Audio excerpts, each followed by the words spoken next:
Hi, I'm Heather, and this is knitting update number 62 for Monday, May 11th. And I haven't done a video in a while. I think again partially because I haven't really done much knitting. I mean, I haven't been making much progress, but guess what? Let's get right into it. I did finish the knitting part of my vest.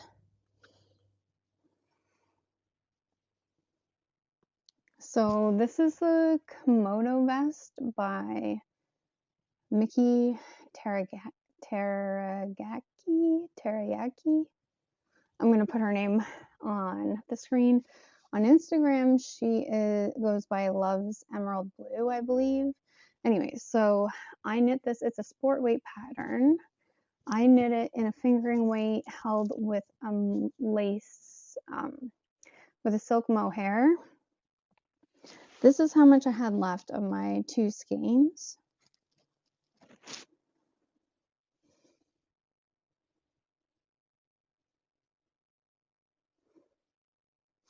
So yeah, I wasn't even close to running out, thankfully. I only worried about it at first, but no, there was no way I was going to run out.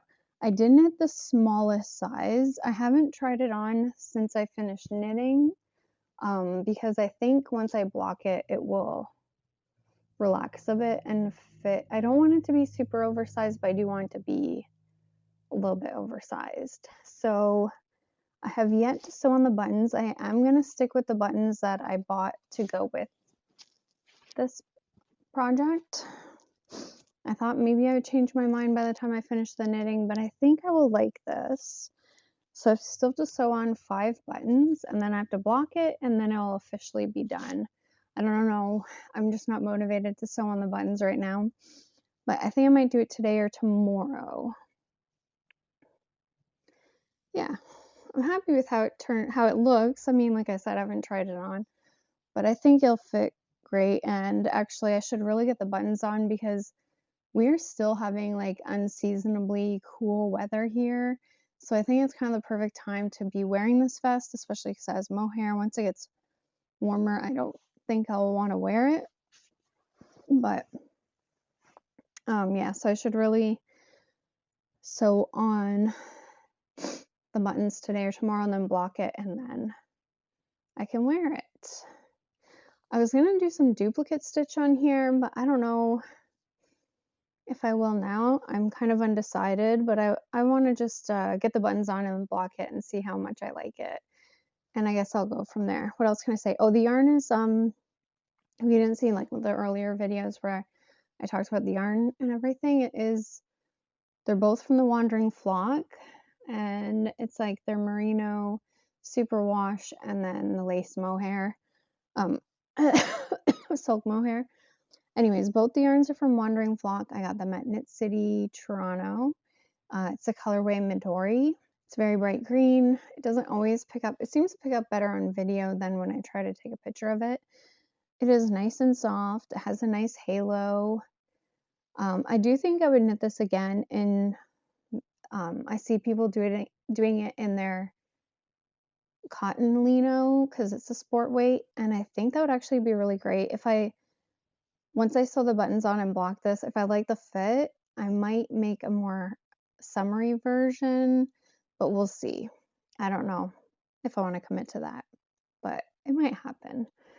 Anyway, so yeah, that's done. I feel happy with it. Then I started a new project. It's in my quilted project bag, for now at least, until it gets too big. And this is this pattern I was talking about in my last video that I had bought it online because it only came with like a kit or you had to buy yarn. But then I found it on a different website, on a Norwegian website, and sorry, I'm just gonna sit back so I'm a little more comfortable. But then I feel like I look so tiny. Yeah, so I bought on this Norwegian. Sorry, there's a cat outside my window, and my husband and I, she's always on our property, which is totally fine. There's a bunch of outdoor cats that like to roam around here. And the sad thing is we see them for like one season and then never again. So this one had actually been on our property somewhat recently, and she had found we have a chipmunk that is our little friend who lives on our property, and she unfortunately had him in her mouth, and thankfully she got startled when my husband came home, and she ended up dropping the chipmunk, and we think he's okay. We've seen him since. But then a couple days later we saw her down the street and she was limping. And then we haven't seen her since then. So we've been very worried about this cat and what happened to her.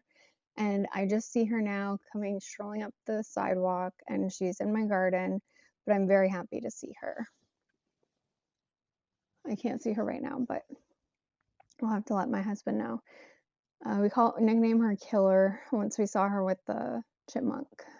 But she's very cute. We can't have cats of our own because both my husband and I are allergic, so it's kind of nice to just have these neighborhood cats, but I'm not an advocate for outdoor cats, or at least not ones that wander around like this, because they don't need to be killing chipmunks for food. And also, I just feel like we're in a sort of high traffic area, not on our street specifically, but I just worry. There used to be a white cat that would come over, and she was deaf. And when we first moved here and we had our dog was not a fan of pretty much any other animals. She thought she was a human. We had a little Pomeranian Shih Tzu. This is my tattoo of her. Anyways, but she loved this white cat, this deaf cat. But, you see them for a while and then never again. And I just fear that something bad happened to them. Like, there's a lot of coyotes around here as well, and traffic, and you never know. So yeah, anyways, that was a really weird tangent. I'm very sorry. Let me continue about the project that I'm currently working on. So I had purchased this PDF pattern from this Norwegian company. I used Google Translate to help me read the follow-up emails. For at least a week, I hadn't received the pattern. And I started to get a little bit worried, and I thought maybe it wasn't PDF, maybe they're mailing me a hard copy of it, which, okay, so I'll wait a little bit longer. And then all of a sudden one day it was just in my inbox, and they're like, here's your pattern, thanks so much. Great. So I'm very happy because I really had my heart set on making this sweater. So the pattern is I'm probably gonna butcher the pronunciation, but Rayuma Garn is a yarn company, and this pattern is called Haya or Heya. I'm just gonna put it on the screen because I did look it up before I started recording and I already forget. But the thing that I liked about it was it has this mock turtleneck. The ribbing is really big. It's like 7 knit stitches and then 1 purl stitch, I believe. The sleeves are really wide. I just wanted something for spring/summer to knit in this cotton yarn that would be kind of like a sweatshirt, but a sweater, essentially. But you know what I mean. Okay, so this is how far I am.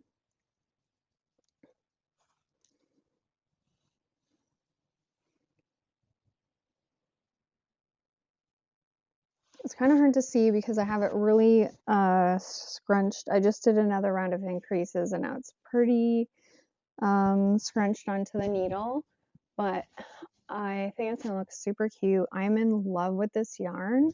So this is a Noro.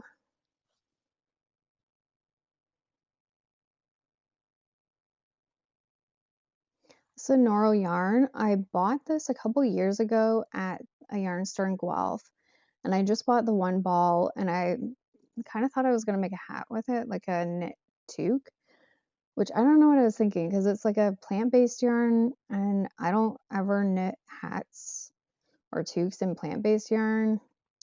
Anyway, so I started making a hat with it and then changed my mind and frogged it. And then thankfully, when I went back to the Guelph yarn store just a couple months ago, they had more of it. So I bought 2 more balls, planning on making a sweater with the intention of making a sweater.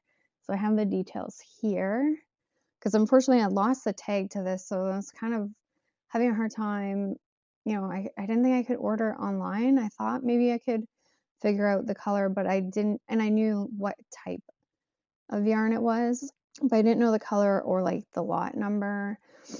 And so thankfully, when I was in person, I saw it and I was like, for sure, this is the same thing. And most Noro yarns, they, especially ones like these, they do have a lot number, but I find that the lot numbers are always the same. Like I bought yarn in Florida and came home and it was the same thing where I only bought like one ball of it thinking I was going to do I don't know what, but they only had that much at the store. And then when I came home, I ordered more online from 2 different places and like 2 separate times, and the lot and color, everything was the same. So I don't know if because they're kind of done in small batches, some of these ones, I'm just assuming that it's pretty easy to find the color, the lot number. Doesn't matter. Sorry, this is in the morning and I'm kind of tired and I probably shouldn't have decided to film now, but I have to go to the hospital today. So I figured if I'm going to do it, I'm going to do it now. And I was going to do a video yesterday, but I keep putting it off. So sorry. Anyway, so this is the yarn. I have 3 skeins of it. It is Competo. Again, I don't know how to pronounce that. Oh, don't look at the price. None of your business. So this is 35% silk, 35% cotton, and 30% polyamide. And these 150 gram balls are 450 meters. And I think when you look online, this is technically a DK weight, but it says the recommended needle size are 3.5 to 4 millimeter. So this sweater pattern it's recommended you use Aran weight, but the needles are 3.5 and then 4.5 millimeter, which I think is like fairly small for Aran weight yarn. But I do think that I will make a second version of this if I like it when it's done. And I do have Aran weight, like a navy blue, and I thought maybe a striped version would be really nice. That's actually, I saw saw this on Instagram. Somebody had posted like their finished object and they're wearing it and they had done a striped version. It was kind of exactly what I was looking for this yarn, but I figured I could also do like a winter version with a navy Aran weight that I already have in my stash. But I think I might actually do a striped version like how she did it, because we were going on a cruise in the fall and I think could be really cute to make a sort of nautical version with navy and maybe red, or I think I would actually do red stripes. I also think the navy that I have isn't going to be enough to do the whole sweater. So yeah, if I like this one, I will do a second version of it. But I'm loving this yarn so much. I'm glad that I was going to do a textured sweater. I think I talked about some pattern options for this yarn in a previous video, and they were textured, but I'm really happy that I went with just a more simple stockinette, because there's already so much going on with the speckles, and then also there's like little nubbies of like the silk or cotton. And so I think that it just has enough going on that a textured knit would still probably be really nice. Like my other Noro sweater, I think, whatever, I showed it a while ago, but at the same time, I think it doesn't need it. So it's been also really nice to work on this. This is considered like a beginner friendly pattern, and I would say so far it definitely is. Like if you're a beginner, the only downside with this pattern is it's kind of hard to get a hold of. But if you can, or if you want to buy sort of the kit version where you have to buy 4 skeins of yarn, I would say go for it, because yeah, this is one of the most easy patterns I've ever worked on. And to be honest, not that the vest was hard or anything, but I'm actually really loving how straightforward and simple this is. Initially, I misread the pattern and I thought that you had to do increases. So it's not a raglan, it's just a round yoke sweater. So you're when you're doing increases, they're just evenly dispersed around the yoke. And initially I had misread the pattern. I'm not really good at reading ahead or like looking over the whole pattern before I start. I just kind of get into it, and especially with this one, I don't know, I didn't care. So I just got into it and then started knitting, and even I misread, it didn't matter, but I thought I was supposed to do increases every 4 rounds, and I was not really looking forward to that because you have to keep track of what round you're on, but I thought, okay, whatever, I can do this. It's not a big deal. But then I came to realize that what it actually said was there's 4 increase rounds total, and when you just measure the distance between your last increase and that's how you determine when you do your increase round. So super easy. I am loving this technique, or this whatever way of making a sweater, at least for today. It is so easy. I don't have to keep track of rounds. I don't have to count. All I have to do is knit, and then, every once in a while I have to check to make sure. The only downside, I guess, is there's no short row shaping in this sweater. So if you are a lover of short row shaping, there will be none in here. I'm thinking I might add some to the body because it's too late now. I already went ahead and, did the yoke and everything without doing any short rows. I don't necessarily care that much about short rows, and from what I've seen of people's finished versions, they all look like they fit really well. I guess the one upside of having a short row or the short row shaping is it's easier to tell which is the back and the front. I think I might add some short rows once I split for sleeves. I thought that I had done that in a sweater somewhat recently, but then when I went to look at the pattern to just see when I should do it, the pattern I thought I did it for didn't call for any short rows in the body. So I don't know. I think I'll just Google it and see. But it might be nice to just add a little bit of height to the back so the collar sits up a bit higher. For me, it's not make it or break it. It's not a deal breaker. But yeah, so that's what I've been working on. It was nice to finish this vest.